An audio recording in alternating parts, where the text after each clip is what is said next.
and welcome back to the channel. Today we are performing a critical maintenance task on the Toyota 1FZ-FE engine. This engine mainly used on the Land Cruiser Series 80, 90 and 100. This cooler is a plate style heat exchanger bolted directly to the side of the engine block.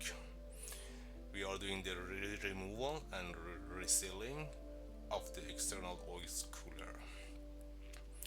Its job is to regulate oil temperature by transferring heat to the engine coolant. This is vital for maintaining oil viscosity and protecting our engine bearing under heavy load. However, the internal gasket and the external gasket eventually harden, leading to external oil leak or worse, internal cross contamination. To get the unit off, we will dealing with two main mounting nuts and a series of the housing bolts that secure the assembly to the block. Let's dive in and see what we have inside. When the engine is outside, it's more easier to work on that one. This engine had the oil and coolant mix, and we had actually milkshake in our system, so we need to remove everything and clean up everything. I have done all of this. Now I am doing this again just for video recording purposes. We are going to remove these 12 bolts and nuts. We have two nuts which is connected to the S dot here and here. They are helping us to hold this cooler in place, so they are playing a really important role. So we are going to remove the bolts one by one and pull it out. It's really easy job we are doing together. Just watch what we can do.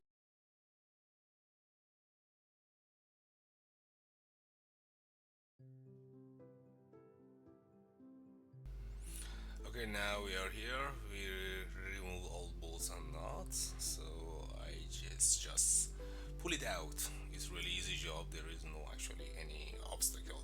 We just push it out and have a look inside and outside. We need to check everything. You can see the gasket is completely compressed, so you cannot use this gasket again. Just look inside to make sure inside is completely clean. These mating surfaces on the block should completely clean up. There should not be any actually old gasket or anything else here. So I put it in the desk, and I am coming to show you how to remove the inside core and how to clean up the inside of the hoses.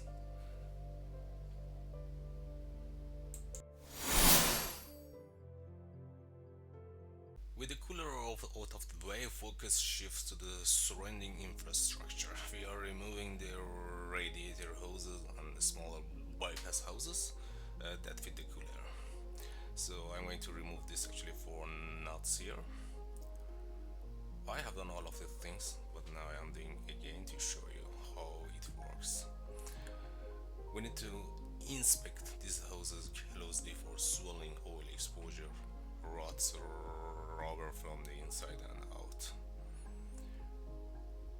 We have two gaskets here. All these two gaskets and the main one all are made by actually steel. You cannot reuse it again because all of them are completely compressed. We need to clean this part outside and the inside.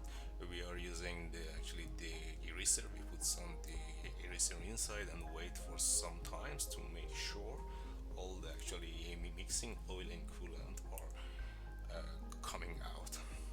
Now I'm using this one. This is actually the workshop heavy duty. The eraser is really actually effective. I leave it inside, and after that I use actually high pressure air to push everything out. Now we need to remove the oil pressure gauge, which is showing showing us the oil pressure in the dashboard, which is really important. If you can replace it, you can replace it. It's more easier. Now I'm going to remove the valves here. We have a pressure valve here. This pressure valve need also to be completely clean. It should come out easily. See, just I actually hit the cooler and it comes out. Everything is clean and clear here. You need to take time to clean the mating surfaces here and on the engine block using the plastic scraper and very cleaner. And then we are going to return everything back to the engine. This is the old gasket made by Estel. We cannot reuse it again because it's compressed. So I purchased another one.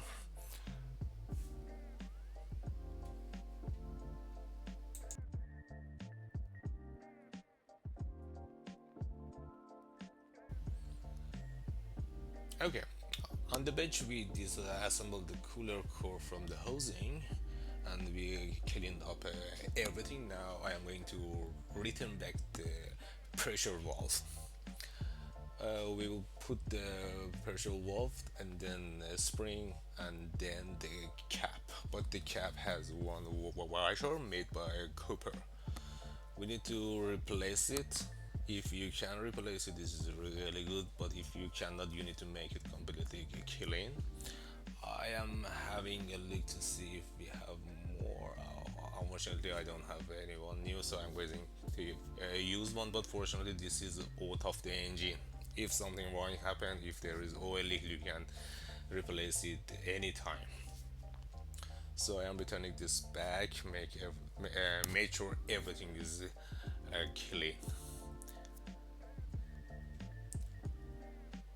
Yeah, I put some oil inside of the housing to make sure it's going inside, and we need to test it. We need to test and make sure this valve moving by itself. So I am replacing this to gasket. I have this set in the package, so I'm going to use this one for now. Hope everything goes well. When you assembling the core to the housing, precision is key. Tighten the union bolt to the following specification. I am returning this back. You can see we have 4 nuts that we removed before. Now I am returning them back. Main housing to block bolt just 20 nanometer, and the oil cooler relief valve 37 nanometer. We cannot exist this.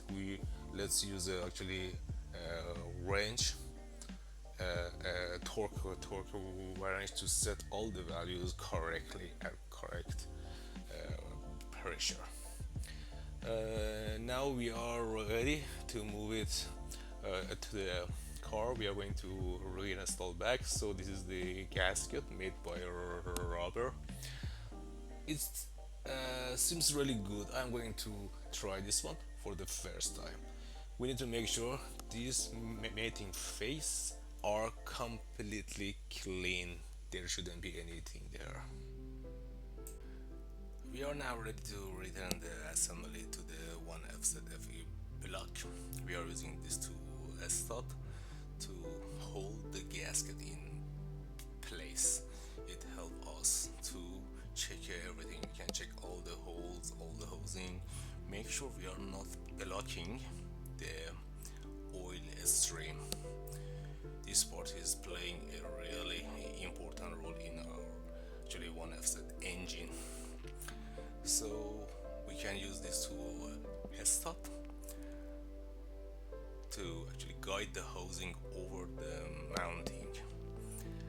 So I am using exactly these 2 studs to return it back.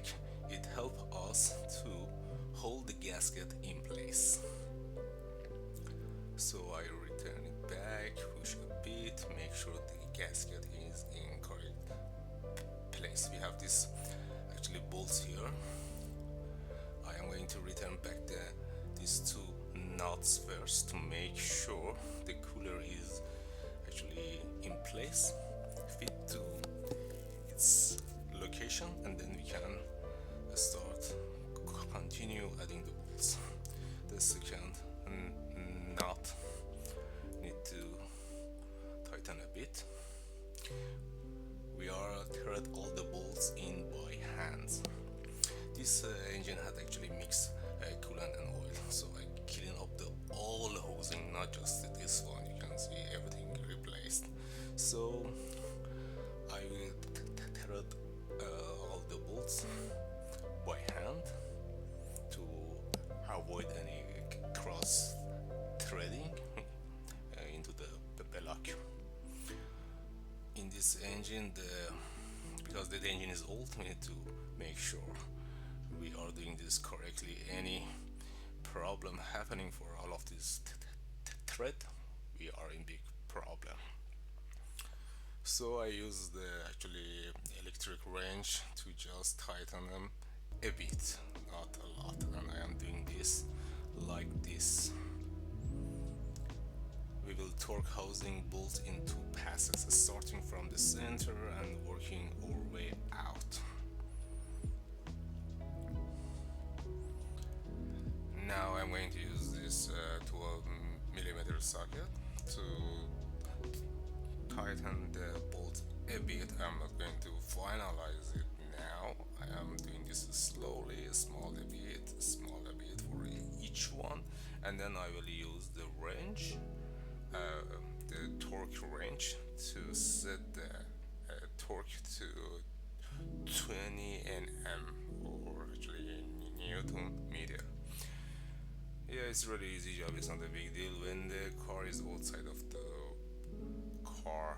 Is because if the engine is in its real place in the bonnet, it's really hard to reach this oil cooler. You need to remove the exhaust manifold, and you should go inside and sit inside of the engine. There is a really good place for sitting here. Yeah, that's it. Our job is done. Thank you so much for watching.